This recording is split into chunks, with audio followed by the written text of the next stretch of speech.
متوتر مضغوط ما إلك خلق، دايما هيك محس حالك مش على بعضك. كتير من الناس هيك، لأنه يا عايش في الماضي وندمان عليه وحزنان عليه، يا عايش في المستقبل وخايف منه. ربنا سبحانه وتعالى بيقول لا خوف عليهم ولا هم يحزنون.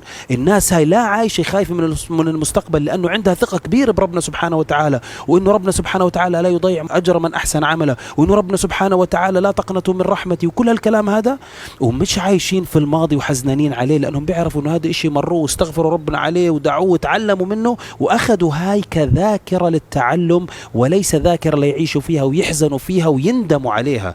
فلما الإنسان يعيش بالماضي أو بالمستقبل هو مش عايش اللحظة الحالية، واللحظة الحالية هي الاستسلام الكامل لربنا سبحانه وتعالى، انك تكون معه الآن. انت اليوم عم بتعيش، ولو إشي كتير كتير سيء انت مريت فيه لورا، يا أخي خده كحكمة، خده كدرس كتير كبير لإلك، واشكر ربك على هذا الدرس، لأنه في ناس ما أخذت دروس زي هاي بحياتها، وانت بهذه الدروس صرت أحكم وأحسن وأعلم.